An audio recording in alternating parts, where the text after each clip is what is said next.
Assalamualaikum warahmatullahi wabarakatuh. Saya Nurjana Tias Abista dengan NIM 12300210003 dari Prodi S1 Kebidanan. Di sini saya akan menjelaskan tentang sistem integumen. Baik, di sini sistem integumen berfungsi sebagai penutup organ atau jaringan dari kontak luar.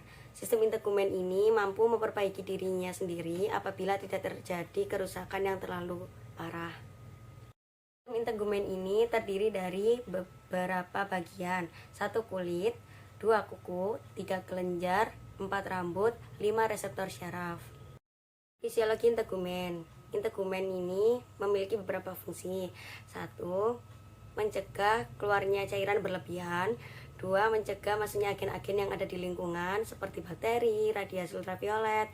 Yang ketiga, menahan kekuatan mekanik dari luar seperti gesekan, getaran. Yang keempat, mendeteksi perubahan fisik di lingkungan luar.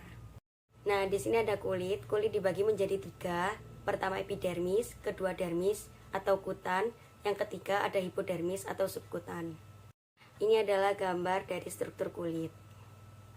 Yang pertama ada epidermis. Epidermis ini memiliki beberapa layer, dan epidermis ini memiliki ketebalan kulit yang berbeda-beda. Yang paling tebal yaitu di daerah telapak tangan dan kaki yang memiliki 400-600 mikrometer, dan di kulit lainnya memiliki ketebalan 75-150 mikrometer. Ini adalah gambar epidermis yang paling atas atau yang berwarna krem. Nah, di lapisan epidermis ini memiliki beberapa sel yang memiliki tugasnya masing-masing. Pertama ada melanosit, kedua ada Langerhans, yang ketiga ada Merkel, yang keempat ada keratinosit. Yang pertama ada sel melanosit. Sel melanosit ini atau sel pigmen menghasilkan melanin. Melanin berfungsi memberikan warna pada kulit dan rambut. Semakin banyak melanin, semakin warnanya gelap pada rambut. Hormon perangsang melanosit ini bisa disebut MSH, melanocyte stimulating hormone, dan sel melanoid ini mampu menyerap cahaya ultraviolet untuk melindungi radiasi dari cahaya matahari. Yang kedua ada Langerhans, merupakan makrofag dari sumsum tulang belakang, berfungsi sebagai sel imun dengan merangsang sel limfosit T. Sel Langerhans ini mencegah partikel asing dan mikroorganisme masuk ke dalam tubuh, termasuk melawan infeksi dan kanker kulit. Sel Langerhans ini dapat rusak karena radiasi ultraviolet. Yang ketiga ada sel Merkel yang berfungsi sebagai mekanoreseptor sensoris dan berhubungan dengan neuroendokrin. Yang keempat ada sel keratinosit. Sel ini adalah bagian eksternal pada kulit. Sel keratinosit berganti pada 3-4 minggu sekali. Sel keratinosit terdiri dari beberapa lapis. Yang pertama ada stratum corneum, yang kedua ada stratum lucidum, yang ketiga ada stratum granulosum, yang keempat ada stratum spinosum, yang kelima ada stratum basal. Nah, di sini ada kelenjar keringat terdiri dari fundus atau bagian yang melingkar dan saluran seperti pipa yang ada pada permukaan kulit dan membentuk pori-pori keringat. Di sini kelenjar keringat ada di semua permukaan kulit, tetapi yang paling banyak ada di telapak tangan, telapak kaki, aksila, dan kening. Kelenjar keringat ini memiliki fungsi sebagai pengatur suhu tubuh dan mengeluarkan sisa-sisa pencernaan. Bagian kelenjar keringat ini dibagi menjadi 2, yaitu kelenjar keringat ekrin dan kelenjar keringat apokrin. Kelenjar keringat ekrin ini mengekskresikan cairan jernih 95-97% air dan mineral dan menghasilkan kurang lebih 14 liter per hari untuk orang dewasa.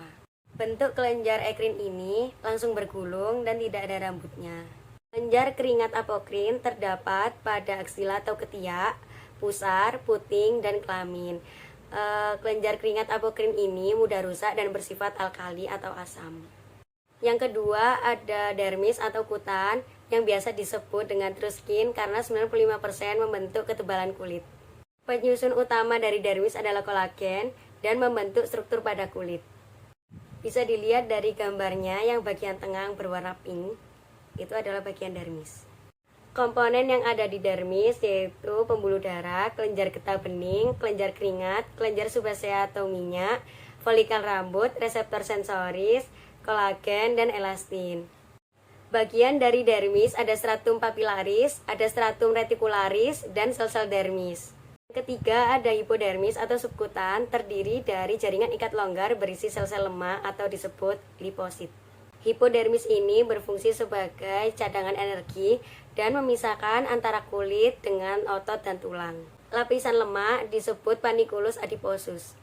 Nah, di sini ada anfis rambut tersusun atas kreatin dan dipengaruhi oleh pigmen kulit yang menimbulkan warna pada rambut. Rambut berfungsi sebagai melindungi kulit dari pengaruh eksternal, menyaring udara, mengatur suhu, kemudian mendorong penguapan keringat dan indera peraba. Rambut juga memiliki bagian, yang pertama ada folikel rambut, yang kedua ada medula rambut, yang ketiga ada korteks rambut, dan keempat ada kutikula rambut. Yang pertama ada folikel rambut, yaitu terdiri dari lapis Henle, lapis Huxley, dan kutikula sarung akar rambut dalam. Yang kedua ada medula rambut, tidak semua rambut memiliki medula. Yang ketiga ada korteks rambut, ini adalah bagian rambut yang terbesar yang memiliki beberapa lapis konsentris yang terdiri atas sel panjang terkerantinisasi. Yang keempat ada kutikula rambut, ini adalah bagian luar akar dan batang rambut mengandung sel-sel yang paling tipis. Di sini ada pertumbuhan rambut. Pertumbuhan rambut ini terjadi secara siklus atau tidak kontinu. Pertumbuhan rambut ini tergantung pada tempatnya pada tubuh. Kalau di kepala, rambut kepala itu tumbuhnya 2-3 tahun. Kalau bulu mata itu 1-2 bulan dengan masa istirahat 3-4 bulan. Hormon juga mempengaruhi untuk pertumbuhan rambut. Apabila folikel rambut itu telah berhenti dan rambut berhenti tumbuh, terputus dari bulbus, maka itulah yang menyebabkan kerontokan. Nah, di sini ada kelenjar sebasea yang mengandung zat minyak, merupakan kelenjar holokrin yang terdapat pada seluruh kulit yang berambut. Nah, kemudian di sini ada anfis kuku, bisa dilihat dulu gambarnya. Nah, kuku terdiri dari kreatin protein yang kaya akan sulfur. Kuku berfungsi untuk melindungi ujung jari yang banyak terdapat pembuluh darah kapiler dan penuh dengan urat syaraf. Pertumbuhan kuku tangan ini rata-rata 0,5 sampai 1,5 mm per minggu dan 4 kali lebih cepat dari pertumbuhan kuku jari kaki. Pertumbuhan kuku ini dipengaruhi oleh panas dan nutrisi. Sekian video dan presentasi dari saya. Apabila ada kekurangan dan kesalahan kata, mohon dimaafkan. Wassalamualaikum warahmatullahi wabarakatuh.